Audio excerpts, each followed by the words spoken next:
지수 5천 얘기하니까 웃더라고요. 그런데 여러분 이제는 좀 체감이 되십니까? 주가가 오르고 있잖아요. 안정적이고 예측 가능하고 친시장적이고 진짜 경제를 살리는 진짜 경제정당 민주당이 집권을 하는 자체만으로 대한민국 경제는 희망이 생길 것입니다. 국가가 할 일 아닙니까 여러분? 앞으로 민주당의 부동산 정책은 수요 과다로 집값이 오르면 세금으로 수요를 억압해서 가격 관리를 하는 게 아니라 공급을 늘려서 적정한 가격을 유지하도록 하겠습니다. 평화롭고 안전한 사회를 만드는 것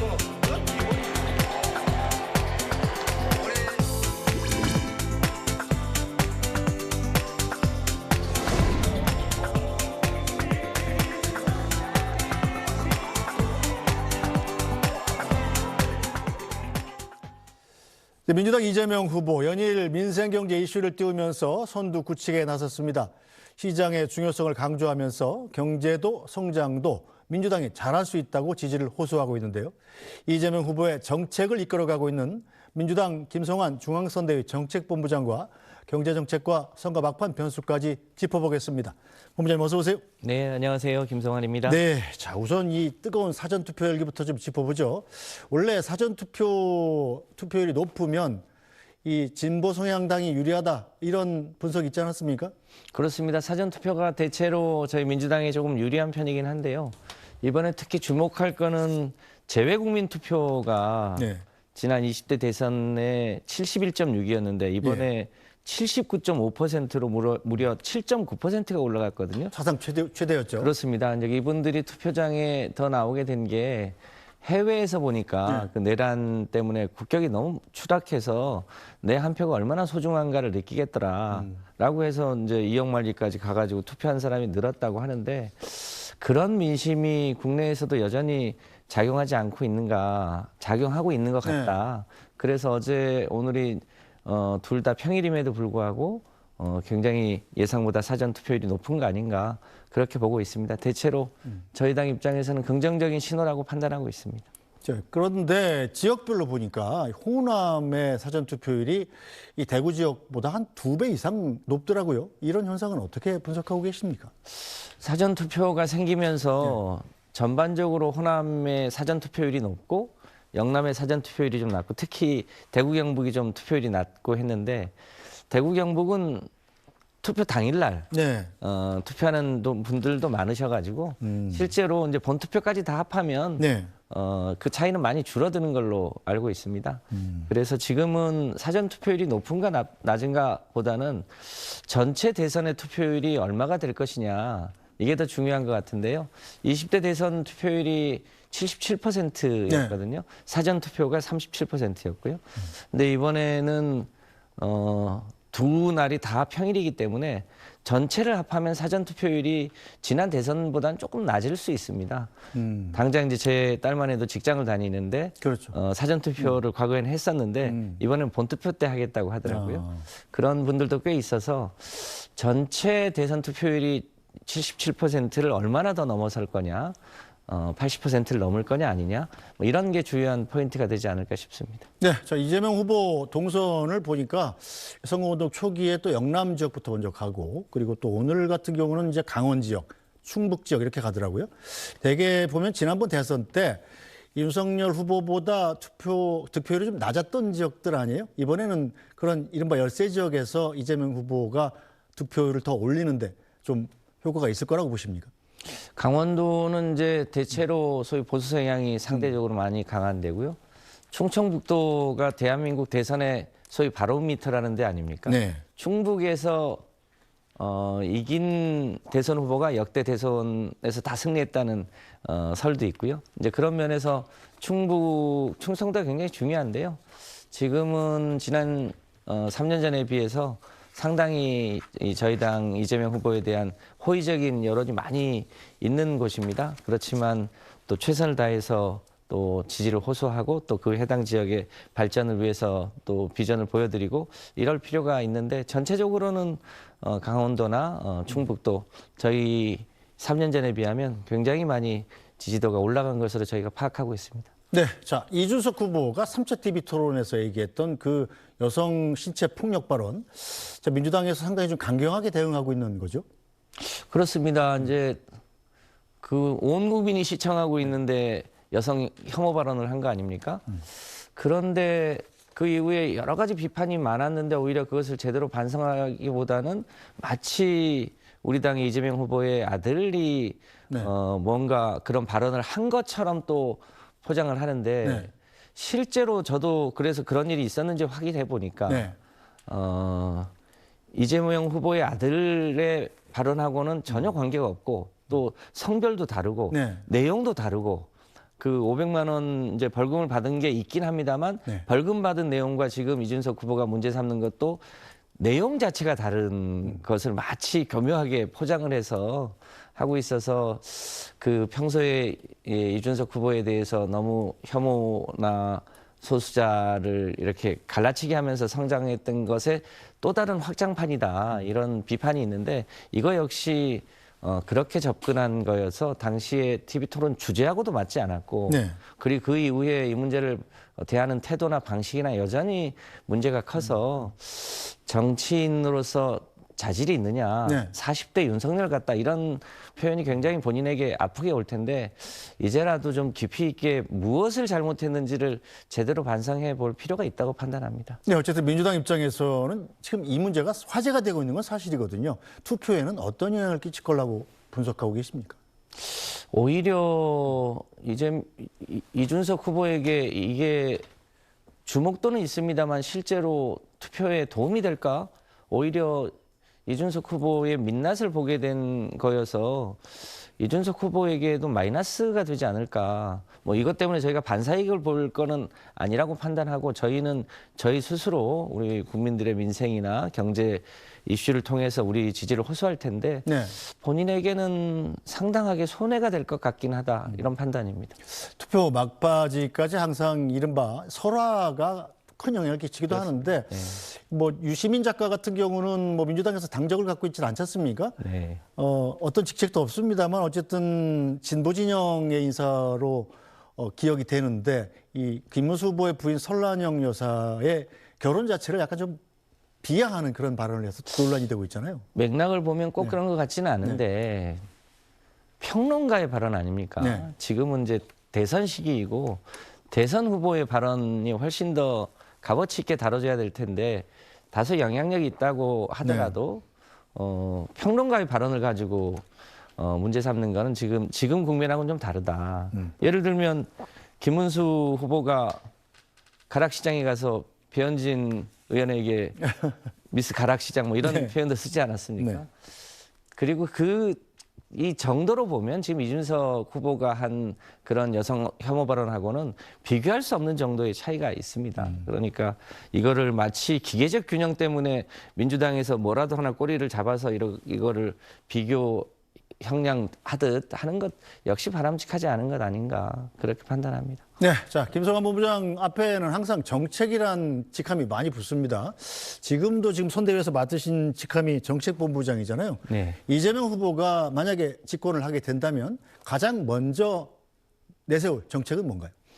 저희 당이 이제 후보 등록과 동시에 10대 공약을 발표했는데 첫 번째가 AI 분야였습니다. 네, 100조 투자를 약속했죠. 그렇습니다. AI가 실제로 지금 초격차 개술에서 가장 중요한 분야를 차지하고 있는데 여기서 저희가 뒤처지면 굉장히 어려워지지 않겠습니까? 그래서 AI를 비롯한 디지털 대전환이 가장 중요하고 또 기후위기와 관련해서 재생에너지와 그 녹색 산업도 중요하고요. 또 그것의 바탕이 되는 우리 문화, K컬처 이게 이제 성장의 새 축으로 해서 대한민국이 다시금 성장의 축을 상향할 수 있도록 하겠다. 이게 이재명 후보가 가장 중요한 공약입니다.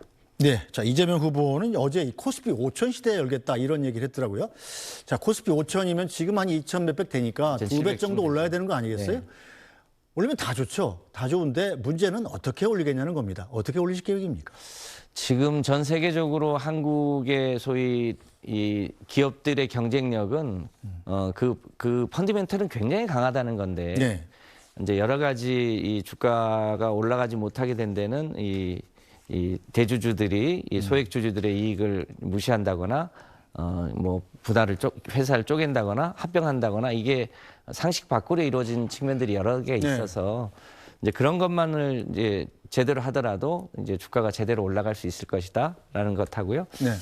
또 다른 나라에 비해서 우리나라는 너무 개인의 자산이 부동산에 치우쳐 있지 않습니까? 네. 다른 나라는 계란을 한 바구니 안 담고 이 부동산, 이 주식, 또 예금 이렇게 이 삼분할을 하는 나라가 많은데 우리는 부동산에 너무 많이 쏠려 있는데 그렇죠. 이 자금을 주식으로 좀 돌리고 그리고 주식 시장을 투명하게 하면 얼마든지 기업 가치는 충분히 5천을 갈 수 있는 여력이 있다. 네. 그것이 너무 저평가되어 있었는데 이재명 정부가 들어서서 그것을 투명하게 하고 이제 일종의 자산의 물꼬를 돌리게 하면 충분히 5천 가능할 거라고 판단합니다. 네, 부동산 얘기 나온 김에 이 이재명 후보가 세금으로 집값 잡는 일은 하지 않겠다. 이런 얘기도 했더라고요.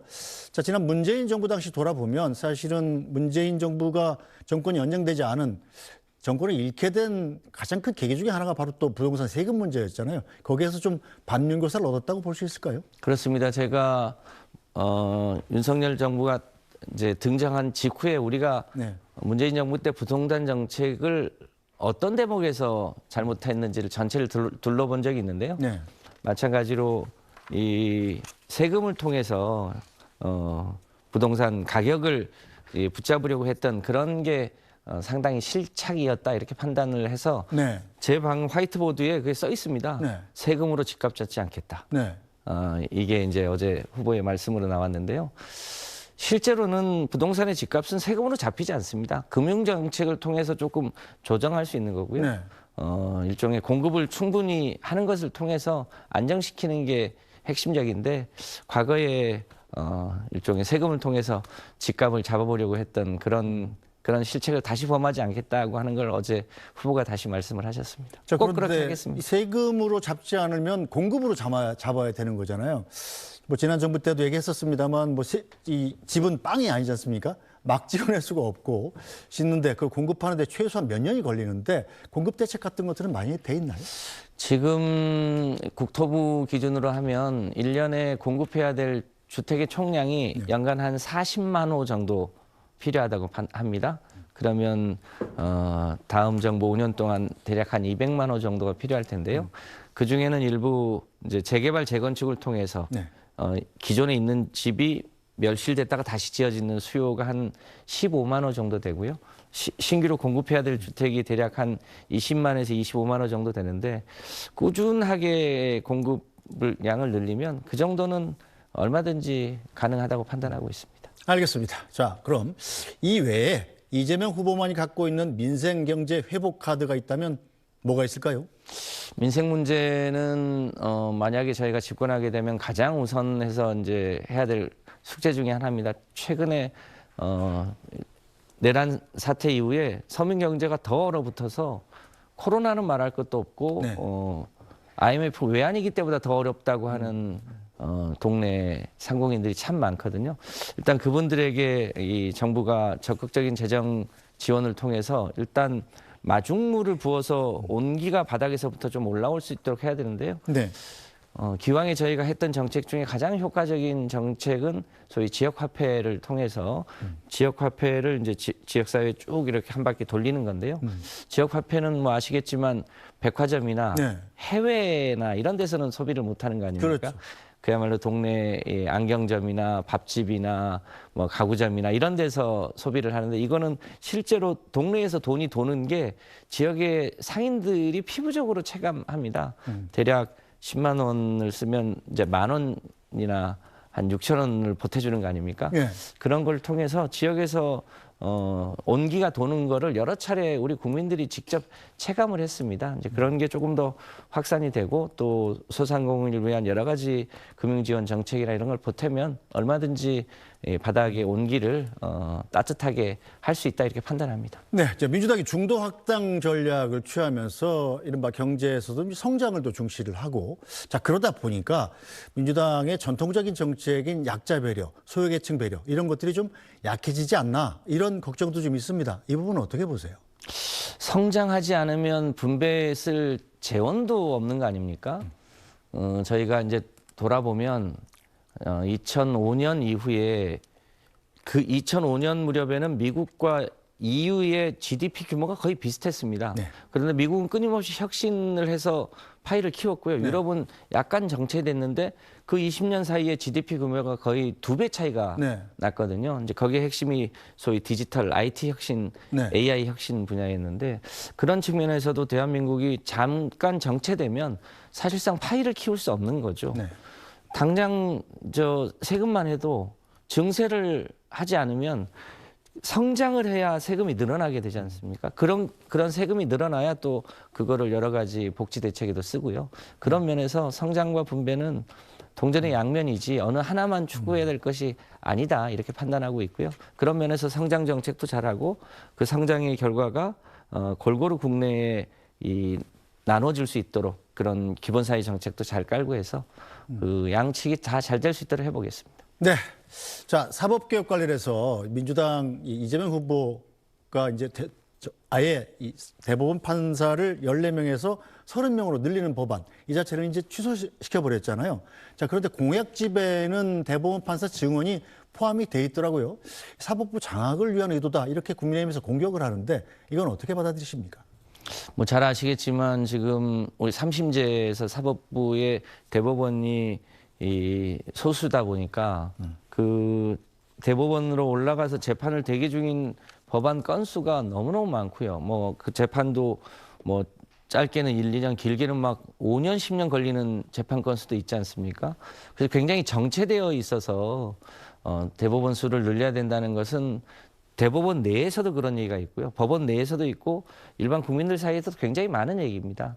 다만 어느 정도 규모로 어떻게 하는 게 적절하냐 네. 이 문제는 충분히 만약에 저희가 집권하게 되면 이제 그 전문가나 사회적 공론을 거쳐서 하겠다. 뭐 한꺼번에 뭐 100명씩 한다 이런 건 네. 아니지 않습니까? 전체적으로 공론을 들어가면서 판단하겠다 이런 취지입니다. 알겠습니다. 자, 어려운 시간 내주셨으니까 왜 이번 대선에서 이재명 후보를 뽑아야 하는지 설명하실 기회를 1분 드리겠습니다. 3번 카메라입니다. 네, 국민 여러분, 이번 대선은 지난해 12월 3일 날 불법 쿠데타로 인해서 생기게 된 대선입니다. 내란이라고도 하지요. 이런 이 내란 때문에 대한민국의 민주주의와 헌정 질서가 파괴됐고 또 민생과 경제가 매우 어려워졌습니다. 이번 대선은 그런 민주주의와 헌정 질서를 바로잡고 민생과 경제를 살리는 굉장히 중요한 선거입니다. 저희 당의 이재명 후보는 그 내란의 전 과정의 그 위기의 한복판에서 위기를 우리 국민들과 함께 넘어온 후보이기도 하고요. 또 성남시장과 경기지사를 하면서 소위 일을 하면 이재명, 추진력 하면 이재명 이런 또 그런 추진력이나 이 일의 성과를 이미 보여줬기 때문에 지금 이 어려운 과정을 누구보다도 잘 돌파해 나갈 수 있는 그런 후보라고 생각합니다. 내란을 극복하고 새로운 대한민국을 갈 것인가, 다시 내란이 연장될 것인가 하는 중요한 기로에 서 있는 만큼 내란을 심판하고 극복하고 새로운 대한민국으로 가는데 이재명 후보가 가장 적임인 후보라고 생각합니다. 우리 국민 여러분의 현명한 판단 부탁드립니다. 알겠습니다. 오늘 말씀 여기까지 듣겠습니다. 김성환 더불어민주당 중앙선대위 정책본부장이었습니다. 잘 들었습니다. 감사합니다. 네, 뉴스브리핑은 잠시 뒤에 돌아오겠습니다.